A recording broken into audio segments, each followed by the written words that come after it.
My mother would always point out to the sweeper, to the fruit sellers, to the villagers in India where I was raised, and remark on how amazing their bodies were, how they could squat and carry enormous loads and have no physical discomfort. And she, as a Dutch person, was very struck by that and passed on those observations to her children.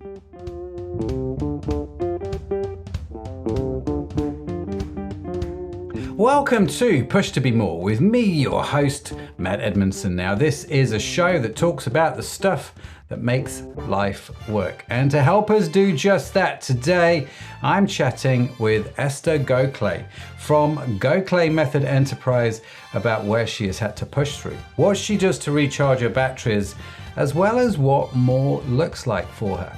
Now, the show notes and the transcript from our conversation will be available on our website, pushtobemore.com. And whilst you're there on our website, you can also sign up for our newsletter. And each week we will email you these links along with the notes and the transcript from the show. Automatically, they come direct to your inbox. So you don't have to do anything. It's just there. It's amazing. So go sign up for that. Now, this episode is brought to you by Orient Media, which helps entrepreneurs and business leaders set up and run their own successful podcast. You know what? I have found running my own podcast to be insanely rewarding. It opens doors to amazing people like nothing I have seen. I have built networks, made friends, had a platform to champion my customers, my team, and my suppliers. The list of positives just keeps growing, and I think just about every entrepreneur or business leader should have their own podcast just because of the huge implication it's had on mine. Now, of course, this sounds great in theory, but in reality, there's the whole problem of setup, distribution, strategy, marketing. The list goes on. You see, I love talking to people. I genuinely do. It's great. But I'm not a big fan of all the other stuff. So Orient Media, they kind of take all of that off my plate. I get to do what I'm good at, and they brilliantly take care of the rest. So if you're wondering if podcasting is a good marketing strategy for your business, do connect with them at orientmedia.com. That's AURION media.com. And we will, of course, have a link to them on the website as well. Now, that is today's show sponsor. So let's talk about today's guest, Esther Gokhale, who is a pioneer in posture education and pain relief. Esther transformed her own experience with crippling back pain into the Gokhale Method, a unique system that restores your body's primal posture to eliminate pain and enhance strength. Growing up in India, her journey started with helping her nurse mother care for abandoned babies, leading her to study biochemistry at the prestigious institution like Harvard and Princeton, and later acupuncture in San Francisco. The turning point came for Esther when she suffered from severe back pain during her first pregnancy. After a very unsuccessful surgery, she dedicated her life to finding a solution to back pain, which sounds like a very noble pursuit, as I'm sure we can all attest to. Her pursuits have taken her across the globe, from the streets of Paris to the communities of Brazil and India, and now we have the Gokhale Method. She has a best-selling book, 8 Steps to Back-Free Pain, which has sold over 30,000, or has reached over 300,000, get your numbers right, Matt, readers worldwide. She's shared her wisdom on stages like TEDx, and she is known as the posture guru of Silicon Valley, which sounds like a pretty fancy title to me. Esther, this is an amazing bio. It's great to have you on the show. Thanks for joining us. How are you doing today? I'm doing wonderfully. Thank you. Oh, good. Good. It's great that you're here. Now, are you still in San Francisco? Is that where you're hailing from today? I'm in Palo Alto, closer Okay. to the Silicon Valley. Yeah, closer to the Apple HQ, as far as I know. That's how I do my geography. It's just where all the big tech companies are. But it's great. I mean, that's a fascinating journey, isn't it? And we're going to get into all of that. But Esther, let me start with my favorite question that I love to ask guests. This show, as you know, is sponsored by Orient Media, which specializes in helping people set up and host their own podcast. If you had your own podcast, and you could have any guest on the show, past or present, that's had a big influence on your life, who would you have on the show? Who would you like to interview and why? There's a flamenco dancer called Carmen Amaya. She died when she was 50. She was an amazing example of healthy posture and having and technical skill to an exalted degree. Mm. And she had a disease that would ordinarily have killed her decades earlier, but because of her form and her persistence and her activity levels, she managed to keep that kidney disease at bay until it caught up with her at age 50, and then she died. But she lived the gypsy lifestyle, the real gypsy lifestyle. She was dedicated to her art. She developed skills that are just unbelievable. And I'm just very curious about how her life would have been and how much she was aware of her form, how much just came through the tradition that she was raised in. And I'm curious about everything about her. She's so special.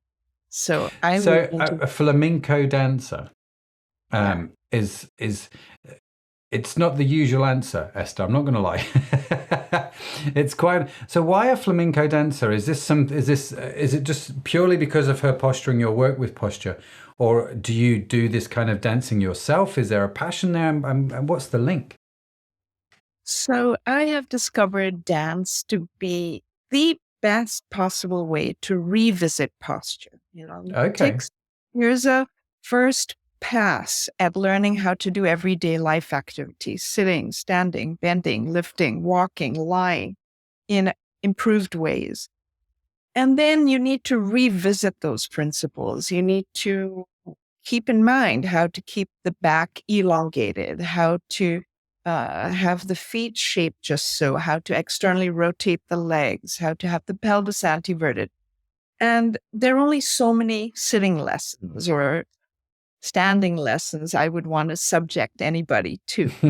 So we look for more interesting ways that will do the job of working as reminders and integrating the principles into one's body, but then provide other benefits and keep it entertaining so that, so you learn dance, it's happy making, you connect with other people. We have daily dance parties in our company. Oh, wow. And it's formed community, it's joyful.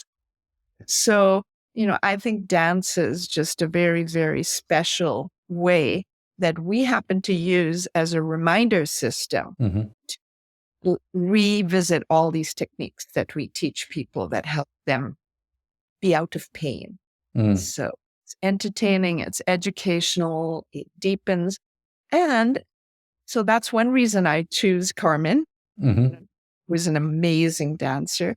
But also the particular method that we use is based on observation of people in Indigenous cultures, people who live close to the ground, people who have traditions intact that have kept this kinesthetic wisdom from olden times in place. Things get handed down the way the grandfather bends in the field, the way grandmother holds baby, influences the following generations. And that's how this kinesthetic wisdom that gets passed down. She was very much part of such a tradition. So that's an additional reason. And it's a particularly interesting tradition, the gypsy tradition, and how they live life, what they hold dear, what influences them, Gypsies originally came from my neck of the woods on the planet. They came from Rajasthan in India. As my dad is Indian and I grew up in India. So looking for links with that very ancient culture is also of interest to me. So we have a lot. That sounds fascinating. So you look at Indigenous cultures around the world, and you're curious about how they do things and what's been passed down for generations of people. I'm assuming then, Esther, just on that statement, and correct me if I'm wrong, that maybe in the West we have lost that kinesthetic ideal which you talked about, which is why you have to go to these indigenous cultures. Is that a fair comment? That's very fair comment. And it's reflected in extremely high rates of back pain, knee arthritis, foot problems, musculoskeletal problems, and also other kinds of problems. But we have an 85% incidence of back pain in the modern West. Wow. And that's vastly more than it used to be. Yeah. And it's vastly more than it is in some cultures that are getting harder and harder to locate, that are being swept up into the modern way of doing things. So yes, it's a very fair comment. They have traditions intact in some parts of the world that are in common with what our ancestors experienced. And you can also observe these ways of conducting the body in very young children, where they become acculturated. Acculturated is a great word. Yeah. So I guess everyone listening to this podcast, I'm not saying everyone, I'm going to make some sweeping generalizations here. So forgive me, dear listener, if I'm making some stereotypes. But I'm going to assume that most of us are involved in some kind of business, leadership, entrepreneurship, just from knowing the audience. And in my head, that means we sit down a lot at a desk, at a computer. So I don't know if you can actually tell us, but what kind of things would we be doing wrong as we sit down at the office? Because, we all buy the expensive chairs with the lumbar support, but I figure that's not enough. It's not only not enough, it's actually counterproductive. So, right, I'm just going to throw this chair away. Excuse me. you may just join a very large gang of people who park their fancy ergonomic chairs somewhere in a back corner of their office and switch them out for something much more sound.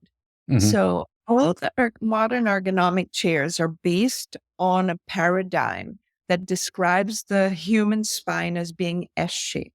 Yes. Our lumbar support then is designed to support or create a lumbar curve all through our spine. Now, if you go back in time, about 100 years or more, and you look at old anatomy books, then you're going to see a very differently shaped spine. I've coined the phrase J-spine.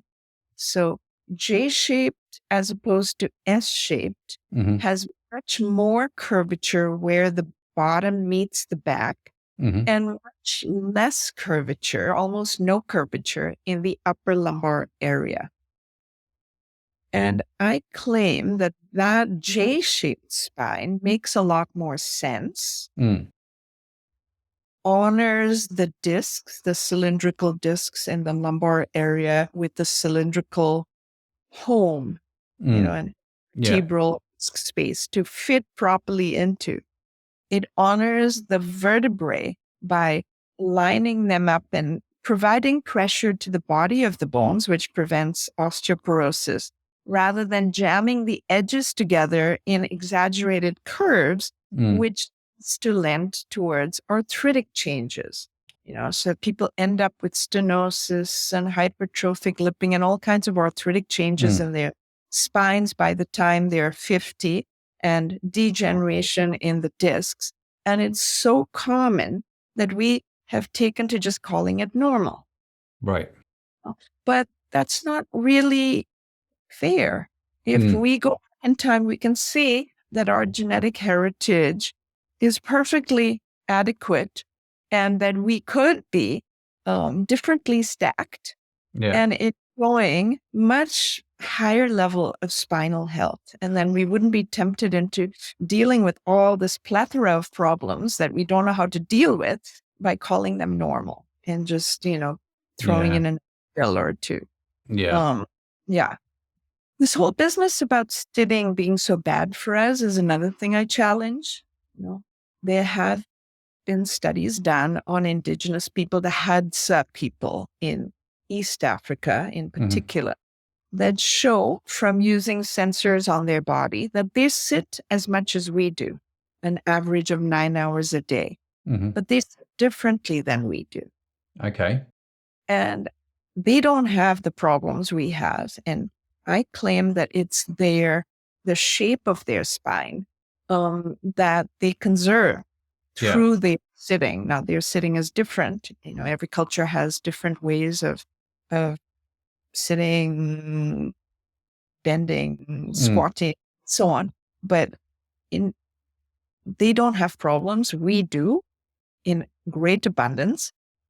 I don't think we need to buy into this notion that it's just natural and that we blame sitting. Now, in our culture, if you don't sit, you probably have to earn your living doing something very active, manual labor or so. And it turns out the manual laborers have a much higher incidence of back pain than sedentary people. Right. So it's really not fair to blame sitting. It sounds kind of like a nice sticky soundbite to say it's the smoking. But good to have a bad guy. So how should one sit then? So we like to start people out by teaching the technique of stretch sitting, where you're literally in traction as you lengthen your back and hook your back to a backrest. And usually you need to modify the backrest a little bit. We have a little cushion, stretch the cushion. It has little sticky nubs sewn into it so that you can easily hook your skin or your shirt can hook to those sticky nubs. And now your body from that point down is in traction. That's very, very handy. It's gentle traction. It's potentially hours of traction because we do a lot of sitting. And that can have a very wonderful reset effect on the muscle of the back. It can ease the vertebrae apart and allow the discs to rehydrate, create enough room for the nerves to exit between the pairs of vertebrae. So it's just an easy, low-hanging, juicy fruit that you'll want to pick. Just transform your backrest into something that can boost you and give you a little bit more length instead of just blaming sitting and calling it the new smoking and whatever. Well, no, I like that. I'm going to get me one of those because I sit a lot. And so, anything I can do to help my back. I remember years ago, I say years ago, it must have been 10, 15 years ago. I was having quite a lot of back pain and I don't know how I came across it. I came across an article on the web talking about inversion tables. And so I bought one of those and I used it for I want to say 30 days. It wasn't a long time. And I've never had the problems that I had at that point since. And I don't know, it's that traction, I guess, that you're talking about. So traction is totally the right idea. And if you had some event, some acute event that made the muscle spasm or so, then maybe an inversion table would reset that and you'd be in good shape. For most people, it's much more, the problem is deeper. They have systematically been arching their back, often in the effort to sit up straight or stand up straight, and they thrust the chest and contract the back. And that's what causes compression in the discs and the nerves and so on. So just spending 30 days on an inversion table isn't going to turn that around. So we like to teach people a much easier, simpler, less expensive, less intrusive way of getting traction. Traction is the right idea to begin one's journey back to a healthy, natural back. But an inversion table, how long can 10, 15 minutes? And then what? For most people, that's not going to be enough. So it's the right idea, wrong extent. You want hours of traction and you'd like it to be gentle. You'd like it to be in the background. You'd like to get it without taking time out of your life. And there are two low-hanging, juicy fruit for that. That is the time you sitting and the time you spend lying down at night. You can harness time too to get traction if you know the right techniques. Oh, fantastic. Fantastic. Well, I'm getting very excited. I mean, we said in the bio that this whole thing started for you because of pain from your first pregnancy. Is that right? That's correct. It was in the 9th month of pregnancy that I started having sciatic pain down my left leg. It It quickly became unbearable. I was originally told that maybe the baby is sitting on the nerves and after the delivery it'll be better. It wasn't. It got worse and worse. And I was trying all the usual conservative and alternative things, and it just continued getting worse. And around a year after my baby's birth, I ended up getting surgery very reluctantly because I was only in my mid-20s, and it was a bit of a shock to my system that I would, have such a serious problem.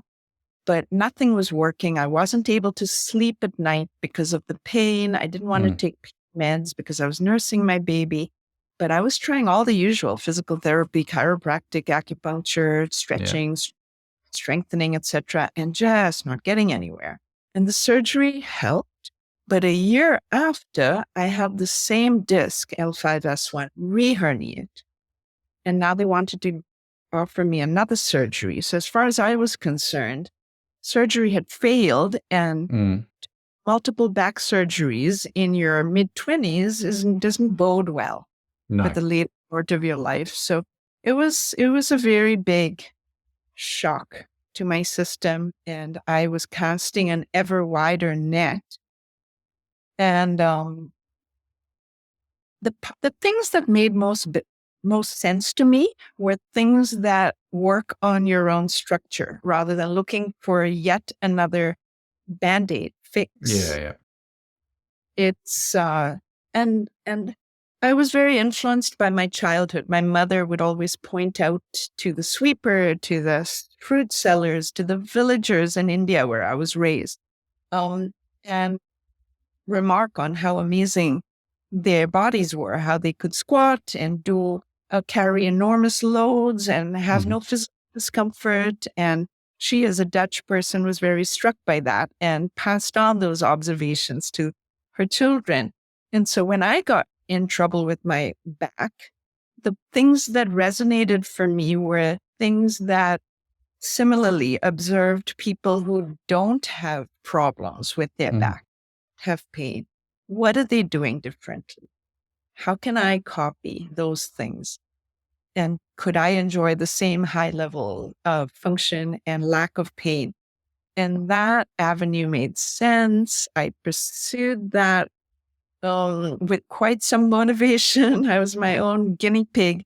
And then that was very fruitful. And the thing that I've worked on for the last several decades is how to make that process more efficient, more effective, more sustainable. How do you, like most people are not willing to spend years observing and sort of kinesthetically trying to imitate. So we've discovered ways that are incredibly rapid, using images, using technology, using the intellect, using arguments and hands-on, and it's a whole methodology that is really a treat to be able to pass on to people.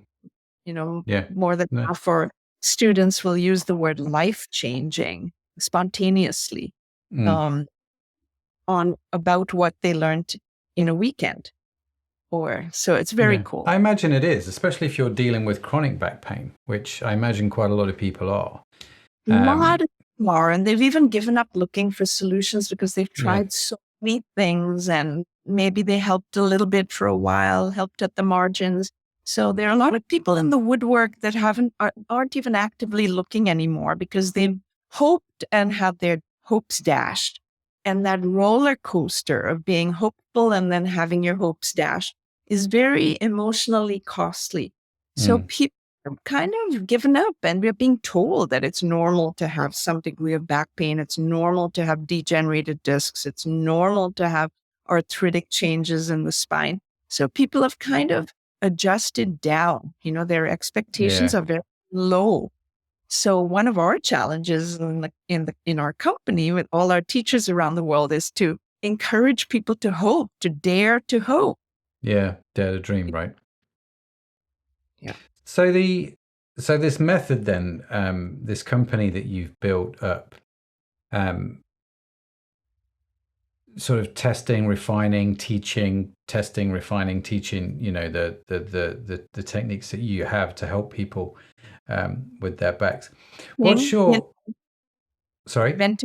Inventing as well, always Yeah. looking new ways. We use sensors and wearables to help people know what's going on in their back, to learn faster. We just constantly innovating.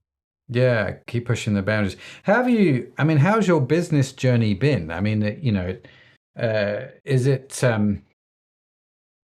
is it like your posture good, or has it, gone through a few S curves, if I can put it that way? How have you found it being both, a mum with back pain trying to solve her own problem, but also trying to build a company at the same time, which teaches this to the world? Yeah, it's, I had no background in business whatsoever. And I was fortunate to be able to build it organically. Mm. I have never had to borrow. Mm-hmm. And I've just, the pace of innovation has kept it slow. Like, it's a very iterative process. What order do you introduce things in? Like, what images work? What metaphors work? What technology, what email reminder need to be sent out? What Yeah. kind of reminder program are people going to be attracted to that does the job of Yeah. keeping the techniques on their radar rather than fading away? So it's been a constant search, and these little puzzles take time to solve. And I've been able to get enough revenue in the door to keep afloat. So we keep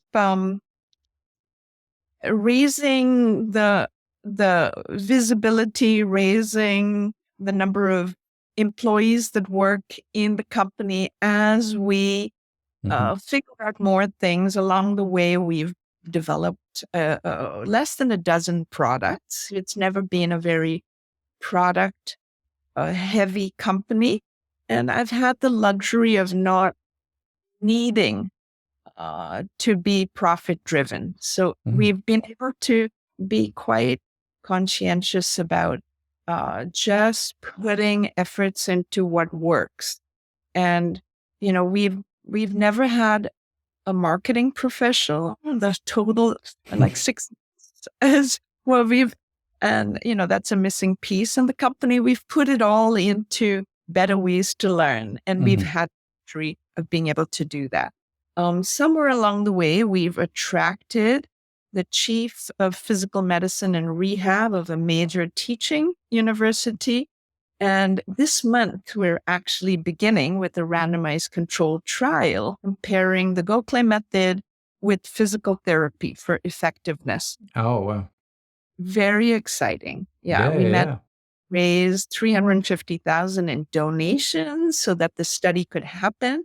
That was just Wow. me pulling up past students, and a lot of them wanted to see the kind of benefits that they'd experienced extended further to other people. So Wow. very organic, very fortunate, and it's just flowed like that. Well, that's an amazing testimony where you've got this opportunity to do a trial, with a large university, and kind of go, right, we need some funds for that. And you just call up some past students. They go, yeah, we're going to throw some money into this because it's so good. They've experienced it. It's transformed them. But more importantly, it sounds like they are still experiencing the benefits of what you've taught them, right? So it sounds to me like it's not a flash in the pan kind of a thing, or something you have to keep coming back to. Have I got that right? It's a root cause approach. We're getting what I believe is the root cause of most back pain, which is that people don't have good alignment. And then once they understand that and they implement it, and then the pain doesn't come back. So yeah,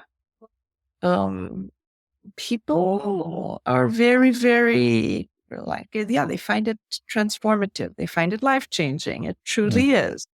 It's So how do you feel then, Esther? I mean, you've got this business, you're reaching people are being very generous with their funds so you can do some more trials. You got people saying to you things like, you use the phrase life-changing. But how does that make you feel? Because you strike me as quite a humble person who wouldn't, who is not necessarily self-seeking in any way. And so when you hear comments like that, I'm just kind of curious, what's your response to that? Well, to tell you the truth, it creates a little bit of impatience.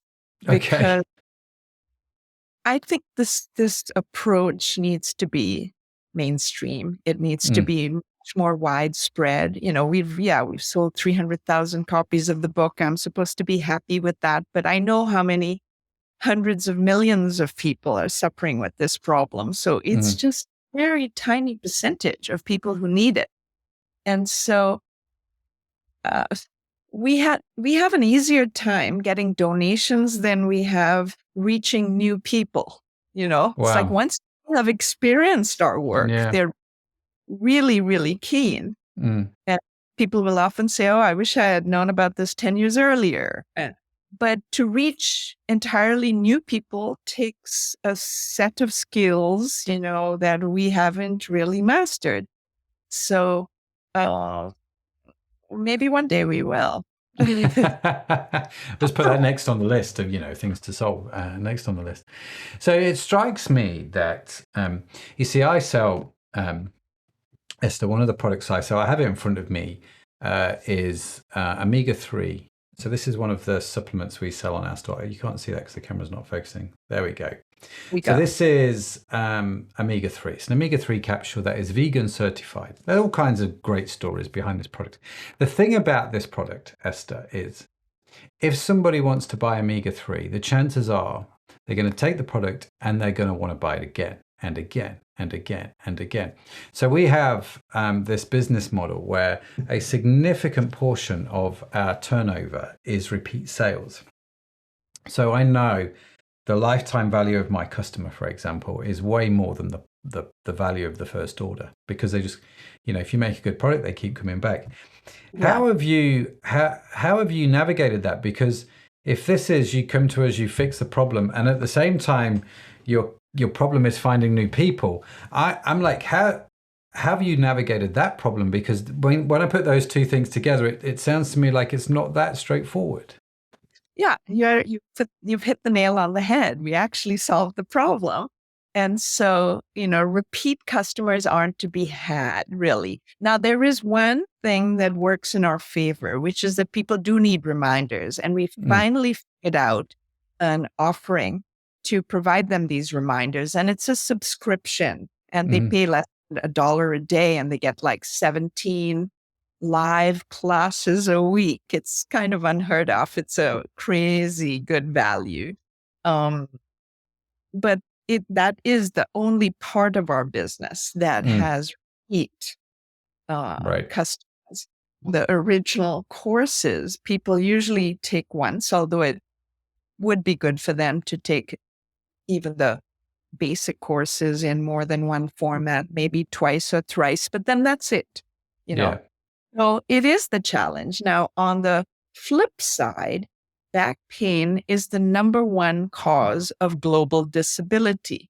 There is no shortage of people with back pain, That's very true.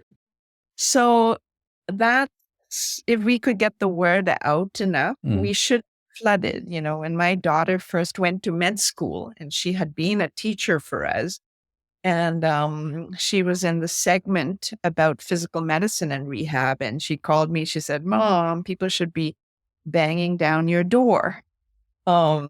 Because she was familiar with the sophistication with which we approach the problem. And then by comparison, there really isn't very much in the toolkit of conservative medicine or alternative medicine that actually works. Yeah. Wow. So Yeah. So, we need to get the word out, but there are plenty of people who need this. So Mm. so far we've kept afloat, and whatever excess revenue we earn, we've put into things like developing wearables to help people learn still better. We're not very good at monetizing things and doing all the business part around it, but good enough we stay afloat. So we're Yeah. still here through COVID, through all kinds of curveballs, and hey, that's an index of Yeah, no yeah. marketing gumption, but still afloat. Which is always a good testimony, I think, especially as your company's growing as well organically, which sometimes is a nicer way to do it, I think. So what does the future look like for you guys? What does more look like? I mean, you've talked about this trial. Is there anything else on the horizon, or are you just focusing on that? No, that actually is a very big deal for us because we expect to be written up extensively. This is, the top universities in the world. So to have someone who is the chief of this specialty be interested enough to be the principal investigator is already unusual. It's not every day that some alternative method out of the mainstream gets that kind of attention. So that's a big deal. The other thing is we have discovered other areas of benefit. We started with back pain, working the root of back pain, but posture turns out to be extremely important for mental health as well. There's an increasing amount of research coming out showing that it is harder to be depressed. It's harder to be anxious with open upper body posture. Done fMRI studies, and they flash anxiety provoking images on a screen. And depending on your posture, it's easier or harder to be triggered. Yeah. That's really fascinating. It really is. And it makes sense that there would be a posture mental health connection. If we look at animals, where how an animal is feeling is through its posture. So why wouldn't we as human animals have that same connection? And so we are starting to explore. We've just created a course. It's actually going to be called Empowerment of Women Through Posture, where we are able to teach basic posture principles, not to get rid of back pain, but to shore up your inner leader, to shore up your best self. Confident, relaxed self through posture. Fantastic. Yeah, there's that virtuous cycle, isn't there, between, I remember writing it down on a piece of paper once. I just remember writing the word smile and drawing an arrow to the word saying feel happy, and then an arrow back, feel happy, you smile. And what kickstarts it? Do you feel happy and then smile, or do you smile and start to cause yourself to feel a little bit happier? That was an early piece of research too, where they actually stuck a pencil between people's teeth, forced a grimace, and then demonstrating that elevates mood. Fantastic. We as humans are a little uncertain about how we feel. We're not very sure about how we feel, and we scan our bodies and faces for clues about how we are feeling. And if you discover that your mouth is in the shape of a smile, your brain concludes that you are happy. And that in turn creates happiness. And it's also true for body postures. So we are using that. There is early work about higher testosterone levels and lower cortisone levels with open arm posture and such, but this could be much more granular. And we have long experience working with how to affect posture changes. We've used it for back pain, and we've seen that it works for neck pain and foot problems and all kinds of musculoskeletal things. But along the way, we've also noticed that students have been telling us they feel more confident, they feel more energetic, they are just generally more vibrant in their lives.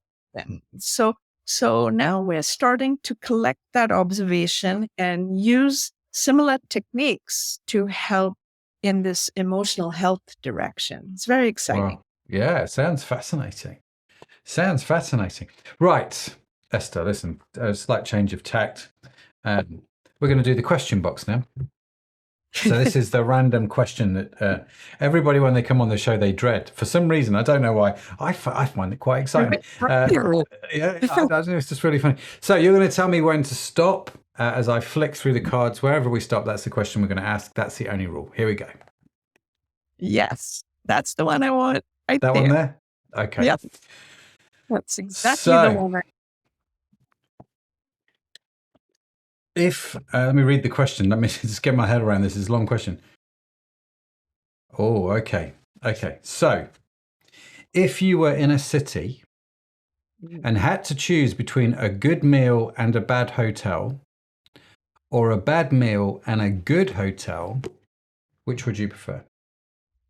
Definitely the good meal.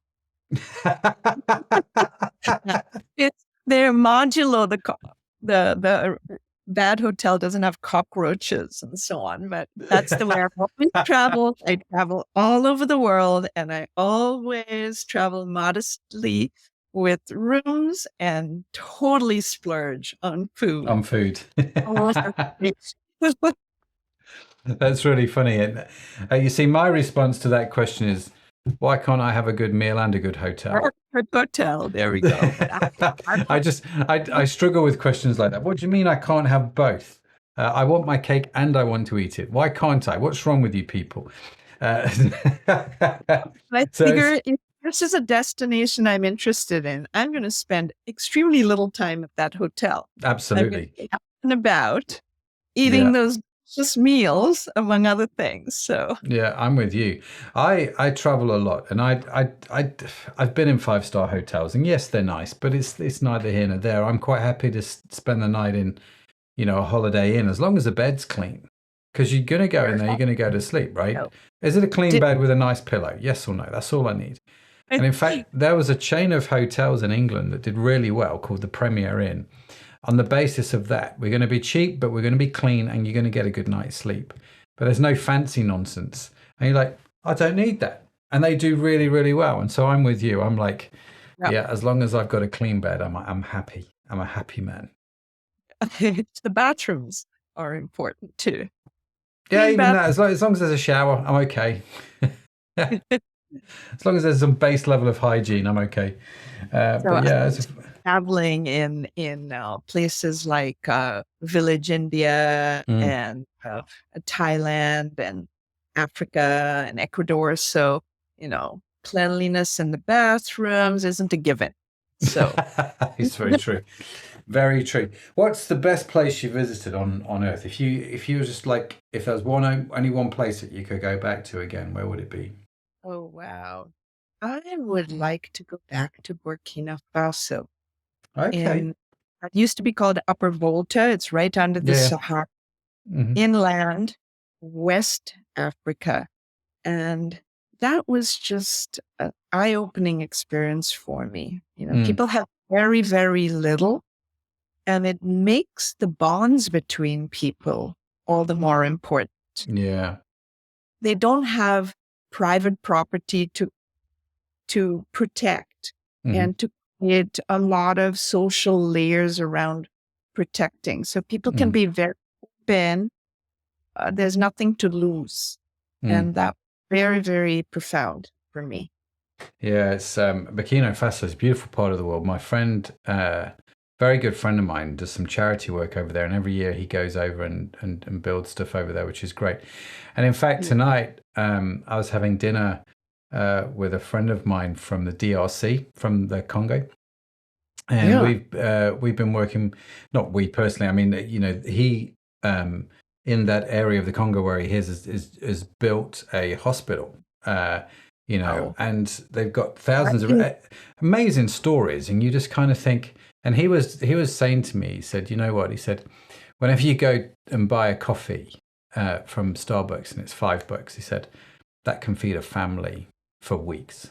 And, it puts some kind of context in the amount of money we spend on trivial things. People might argue coffee is not trivial. But do you know what I mean? It's really interesting, isn't it? When you do go to places like this in the world and you see what actually, to me, seems not an awful lot, goes an incredibly long way and does some incredible things.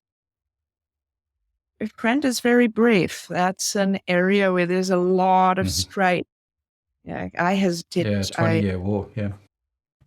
Burkina Faso right now, because of that, it's become much more dangerous. Yeah, it has. But DRC is even more so. It's like a lot of these places are very difficult to visit now.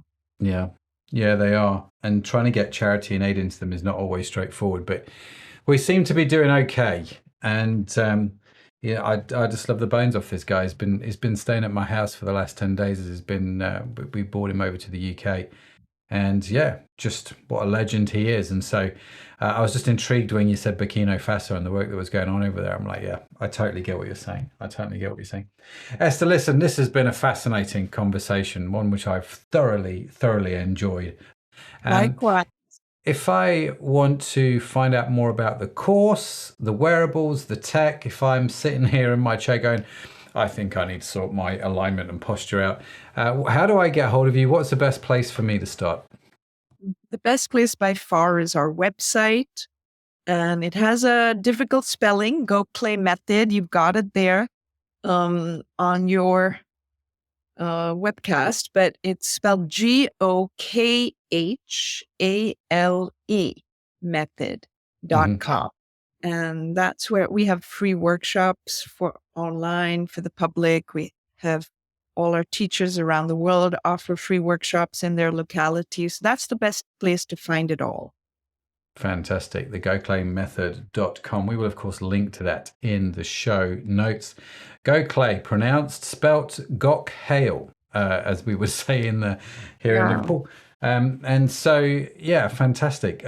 So do jump on that. Like I say, we will link to that in the show notes as well. So, Esther, listen, thank you so much for coming on. It has been a real blast. I feel like I've learned a lot.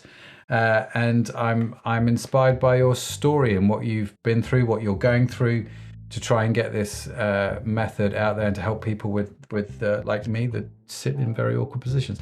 But it's been a real honor. Thank you. Thanks, Matt. Thank you so much. So, what a fantastic conversation that was. Huge thanks again to Esther for joining me today. And also a big shout out to today's show sponsor, Aurion Media. If you're wondering if podcasting is a good marketing strategy for your business, do connect with them at aurionmedia.com. That's AURION media.com. And along with Esther's link, we will also link to them on the website as well. And if you're not sure, just head to pushtobemore.com. Everything will be on there. Now, be sure to follow the Push to Be More podcast wherever you get your podcast from, because we've got some more great conversations lined up and I don't want you to miss any of them. And in case no one has told you yet today, you are awesome. Yes, you are. Absolutely awesome. Created awesome. It's just a burden you have to bear. Esther has to bear it. I've got to bear it. And you have got to bear it as well. Now, Push to Be More is produced by Aurion Media. You can find our entire archive of episodes on your favorite podcast app. The team that makes this show possible is Sadaf Bainon, Estella Robin, and Tanya Hutzelek. Our theme music was written by Josh Edmondson. And as I mentioned, the show notes, the transcript, everything, the links, they're all on the website, pushtobemore.com, where, coincidentally, you can also sign up for the free newsletter. Now, that's it from me. That's it from Esther. Thank you so much for joining us. Have a fantastic week wherever you are in the world. I'll see you next time. Bye for now.